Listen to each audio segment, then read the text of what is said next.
I'm going to get real with you guys for a second. For the past 2 years, pretty much ever since I owned my first gimbal, I have gotten too comfortable shooting pretty much all of my videos on a gimbal. Now don't get me wrong, my gimbal, which is the Ronin S, is probably one of the best investments that you can get to complement your camera once you buy the camera, especially if you're a run and gun videographer like me. Yeah, it's just a really good tool to have.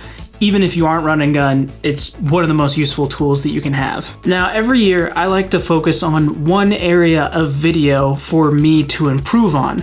Like last year was lighting, and the year before that I was focusing on my cinematography. And then this year, it really hit me. I need to get better at shooting handheld and shoot more handheld things for that matter. It sounds really silly too, because like shooting handheld, it's easy, right? You just grab your camera and go. Believe it or not, there's actually a lot of techniques and tools out there that can drastically improve your handheld game. In today's video, I'm not going to be covering those tools and techniques because, like I said, I'm still learning and improving on my handheld game. Instead, we're going to dive into the IBIS settings that are on the S1H and also test out what it looks like when you pair it with a lens that has optical image stabilization. We'll be using the Panasonic 50mm 1.4 as well as the Panasonic 24-105 f4. I think you guys know the drill by now. My name's Dustin, your video tour guide. Please keep your arms and legs inside your chairs at all times. Sit back, relax, and enjoy the video.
I had to show you guys a recent video that I shot all handheld with the Panasonic S1H. If you have questions or want to know more details about that video, leave a comment below and I will reply. Yes, I reply to all of my comments. You guys are so spoiled. To start off the testing, I decided to shoot everything at 50mm. The reason being, which you guys probably know, the wider field of view you shoot at, the more stable your footage will appear when you shoot handheld. I wanted to be able to see how the IBIS settings were reacting to shooting these tests handheld without it being too crazy shaky when we get into the more intense handheld tests. So I landed on 50mm being a good happy medium. The settings we are testing inside the S1H are the operation mode being turned off and on, the boost IS off and on, and the optical stabilization paired with the in-body stabilization. Yo, hey there, sorry to interrupt. Post-production Dustin here. I just realized I did something kind of dumb. When I was shooting these tests, I was shooting in 6K, and when you shoot in 6K, it actually will gray out the E stabilization. So I didn't end up testing the E stabilization in this video, but I will make a follow-up video testing it out. But for now, I'm gonna make the video and release it anyways. And sorry, that was a dumb mistake I made. I should have paid more attention. I'm only human, and I think my dog just farted, because it stinks. Anyways, back to the video. Sorry guys, sorry. One thing to note, which I touched on briefly in my last video covering the approved Netflix settings for the Panasonic S1H, the Boost IS is supposed to only be used to simulate a tripod. You are not supposed to use this setting for anything else but standing and pretending to be one of our three-legged friends. There's one over here, but I'm not very good at following rules. So for the first test, I started off just standing and getting a nice hero shot of Tyler. With all the settings off, I was actually super surprised at how shaky it was, which maybe I shouldn't be. It does give a real nice natural shake, but for my taste, it's a little too shaky. Once I turned on the IBIS to normal, everything changed. The kind of shaky jitter handheld look was gone, and there was a more natural kind of floating handheld look, almost as if I was holding a much heavier camera. Now, like I said, this is the only scenario where Boost IS should be used to simulate a tripod, and well, it did a pretty good job. There is a tiny bit of slight movement. It's kind of like if you were on a monopod, but if you are in a remote location or traveling and just don't want to lug around a tripod, if you're willing to hold your camera still, I'd say this is a great setting to take advantage of. Moving on to dual IS, I saw similar results to having the IBIS set to normal, if not more like the Boost IS. Next, I moved on to panning while Tyler walked by me. With all IBIS settings off, it was pretty shaky, but not as noticeable as when I was standing still. With IBIS set to normal, it was nice and stable with no shake. Now with the rule breaker Boost IS on while panning. I mean, it seemed pretty much the same as the IBIS set to normal. Then lastly, the dual IS, which was pretty much identical as well. I did some tilting up and down, and I basically got the same results as the panning shots. No IBIS on, it was a little shaky. IBIS set to normal, it was great. Boost IS on seemed pretty normal as well, and dual IS was pretty much identical to my eye. Now here's where things get interesting. When walking with all IBIS settings off, you just probably shouldn't go there. Like I said before, I'm shooting at a 50mm, which if you were shooting handheld, you may be more likely to shoot on a 35mm lens or less. I'm also doing everything I can to combat the shake by walking lightly and even using a top handle on my camera, but to me, I'm not really into this look. It's just too shaky. Once I turn the IBIS to normal though, this is where the IBIS of the S1H starts to shine. To me, it's a much more natural looking handheld look. It looks like I'm holding a much heavier camera, and there's not any weird jolts on the image if you know what I'm talking about. If you don't, well, you're in luck. Once we move on to the Boost IS, this is definitely where I would not use it. As you can see, there's these weird jolts that kind of go across the image as I walk, which is fine because like I said, you shouldn't be using the setting in this scenario anyways. Shh, I won't tell if you don't.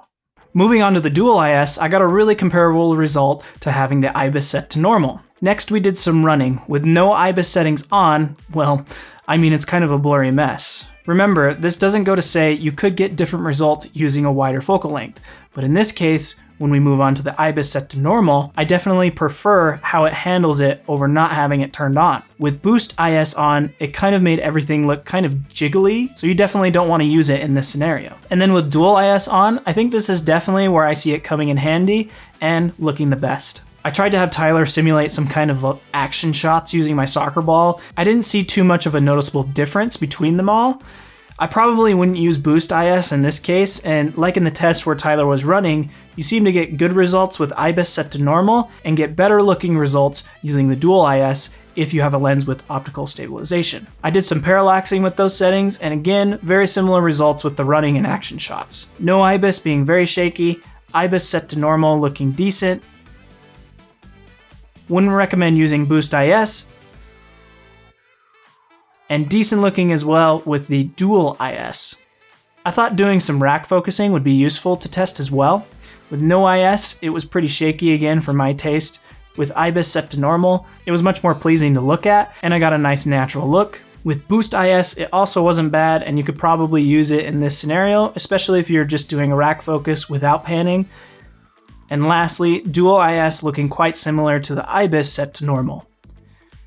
Since I really liked the Dual IS and IBIS set to normal, I revisited the shot with Tyler running and decided to get farther away and put the camera lower to the ground to see what would change. With the IBIS set to normal, I was actually pretty surprised at how shaky it was, especially when you put it up against the Dual IS. It's quite possible with a few takes as well, you could get similar results with both, but I think it's pretty safe to say you're better off getting more pleasing results with Dual IS. The final and last thing to talk about, my final thoughts. If you watched my video talking about the autofocus on the S1H, it concluded that you shouldn't invest in this camera if you're wanting reliable autofocus. For this one, it is the opposite.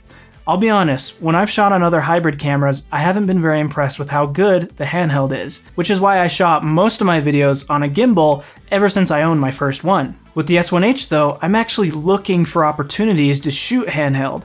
In my last video where I shot some footage in that crazy fog, it was all handheld. The fitness promo you saw at the beginning of this video also handheld. Although that video was all shot in slow-mo, just so I had a little more flexibility in post on controlling the speed ramps of the camera whips I did from shot to shot, but still all handheld. And I have an exciting shoot planned later this year. I'm hoping to also shoot all handheld. Stay tuned for that. Let's just say I'm hoping it'll involve some anamorphic lenses, some cool sound design, maybe a voiceover, and a really cool story. That's all you get. No more spoilers. Plus, when I'm shooting as well, there was a case recently where I was shooting a wedding and it was raining. Rain and gimbals don't really go hand in hand, at least from my understanding, but since the IBIS in this camera just works so dang good, I didn't really mind going off my gimbal and shooting a lot of those shots handheld. I'm curious to what you guys think though. Let me know down in the comments if you have a different experience with the S1H, or reach out to me on Instagram and we can chat a little bit more personally if you like. You're also welcome to send me some of your videos as well on Instagram, whether you shot it on the S1H or not.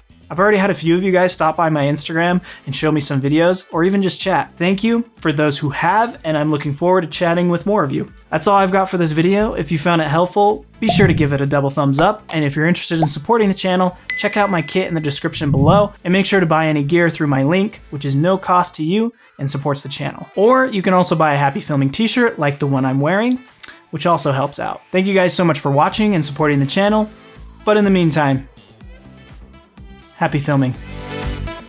Once I turned on the IBIS to normal, though, this is where the IBIS of the and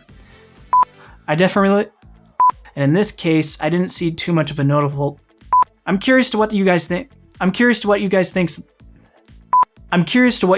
though. It's not focusing, is it? I'm curious to what you guys think though. Let me know.